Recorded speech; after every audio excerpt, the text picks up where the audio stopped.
Allô YouTube, j'espère que ça va bien malgré les nouvelles de la deuxième vague. C'est sûr que c'est pas facile, mais bon, on tient bon, on tient bon.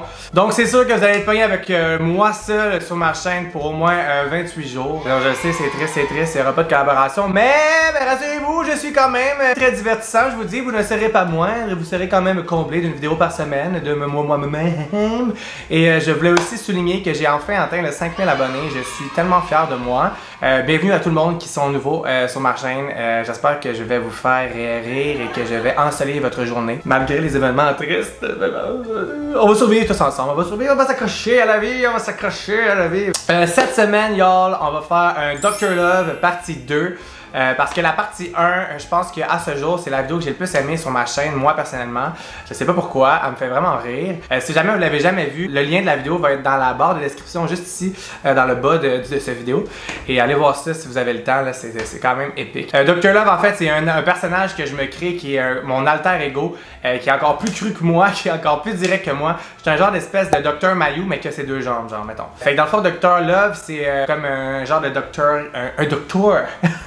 Un docteur qui donne des conseils amoureux, sexuels. Cette semaine, c'est des conseils amoureux. Donc c'est ça. Donc j'espère que vous êtes prêts parce que ça va être épique en attendant que ça va être quelque chose aussi. J'espère que vous êtes prêts. Puis si vous pensez que moi j'étais cru dans la vie, là, vous avez jamais vu Dr. Love. La grande transformation extrait, vous ne me reconnaîtrez plus jamais. Je suis maintenant Dr. Love. Quelle transformation extrême, je le sais. Comment me reconnaître? J'ai la première question ici qui nous vient de Martin la belle Binette qui nous dit: j'ai souvent des dates, mais malheureusement ça ne donne jamais rien. Les filles ne me rappellent jamais. As-tu des conseils pour moi? Écoute bien, ma belle Binette, on me confirme qu'avec le nom de famille que t'as, ils doivent avoir des grosses attentes sur ta face. C'est sûr que si tu ressembles pas toujours à tes photos quand t'arrives à ta première date, je peux bien comprendre qu'ils décalissent ou qu'ils te rappellent pas. Moi, mon conseil aujourd'hui, là, c'est de te mettre une couche puis de te crisser devant Netflix puis de flatter ton chat. Comme ça, tu vas jamais avoir de déception puis tu vas toujours flatter un minou. Deuxième question ici qui nous vient de Cathy la voix ferrée qui nous dit: je suis danseuse nue et à cause de cela, aucun homme ne me prend au sérieux pour des relations stables. Que me conseilles-tu? Oulala, Cathy la voix ferrée, avec un nom de famille de même, moi aussi j'arrive à me dire à te prendre au sérieux. Tu sais, il y a des femmes que tellement qu'il faut, c'est rendu des autoroutes, pis toi t'es rendu au niveau supérieur, t'es rendu une crise de voie ferrée. J'ai rien à te rajouter à part te traiter de grosse crise de guidon sale. Respecte-toi donc, si tu t'atteins de la Gaspésie, pis crisse-nous donc à paix avec tes petits problèmes de couple. Hey! Prochaine question ici qui nous vient de Simon le gros athée qui nous dit: je me fais souvent rejeter lors d'une première rencontre à cause de mon surplus de poids. Je me demande si ça existe des filles qui ne regardent pas principalement le physique. Ah, Simon. Non, ça existe pas. C'est sûr que si tu pognes tes filles sur Tinder, ben Chris, le seul critère qu'ils voient, c'est des photos de toi. Ouais, mon conseil, ça serait que t'ailles dans la file du McDo ou du Burger King pis que tu creuses les femmes qui sont dans le fil. Je pense que là, t'as plus de chance parce que tu vas avoir le même centre d'intérêt puis la même grandeur de t-shirt. Prochaine question qui nous vient de Steve le grand brûlé qui nous dit: je suis avec ma copine depuis 8 ans et j'ai l'impression que la flamme de notre amour est tranquillement en train de s'éteindre. As-tu des trucs pour la rallumer? Hey Steve, c'est mon petit grand brûlé, parce que t'as pas compris? Moi je te dirais vraiment de rester loin des flammes. Je sais pas pourquoi là, mais j'ai comme l'impression que tu serais vraiment mieux de rester loin du feu. Si je serais toi, j'essaierais pas trop de rallumer la flamme de votre couple parce que j'ai l'impression que you've been there before.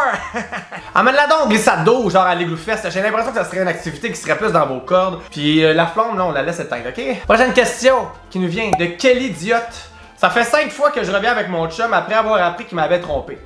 Je continue toujours de lui faire confiance et d'être déçu. Je ne sais plus quoi faire. Aidez-moi, Dr. Love. Ah, quelle idiote. Quelle idiote. Non, sérieusement, quelle idiote. Il était temps que tu comprennes que le gars est pas sérieux après 5 fois, ma belle. Mais j'ai comme l'impression que tu comprendras jamais. C'est tout ce que j'ai à te dire, ma belle. Prochaine question ici, qui nous vient de Alva Gingras, qui nous dit: à chaque fois que j'ai des relations sexuelles avec un nouveau partenaire, je contracte une MTS. J'ai beau me protéger, ça arrive toujours. Je ne sais plus quoi faire. Ben, tabarnak. Alva, ma chère Alva. Arrête donc de faire du cul, je pense que ça te va pas bien. Trouve-toi un autre hobby, genre la pétanque ou le tricot. J'ai comme l'impression que tu vas être plus safe et ton vagin va rester clean là-dedans, ok? Prochaine question qui nous vient de Sarah Courcy, qui nous dit: je fréquente un gars depuis peu et il est vraiment très précoce. Et c'est la seule chose qui ne fonctionne pas. J'ai vraiment besoin de votre aide. Je pense que le gars il prend un raccourci, ma petite Sarah Courcy. High five créateur! High five créateur!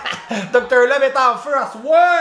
Prochaine question qui nous vient de J'en ai marre, qui nous dit: je suis en couple depuis 5 ans avec mon chum, mais je ne l'aime plus et je le trompe énormément. Je ne sais pas comment le quitter, mais j'en ai vraiment marre. As-tu des conseils pour y parvenir sans le blesser? Moi, je serais toi, là, je dirais: hey, mon chum, lis mon nom 3 fois. Puis là, il va lire ton nom 3 fois, puis tu vas dire: exactement, c'est exactement comme ça que je me sens dans notre relation.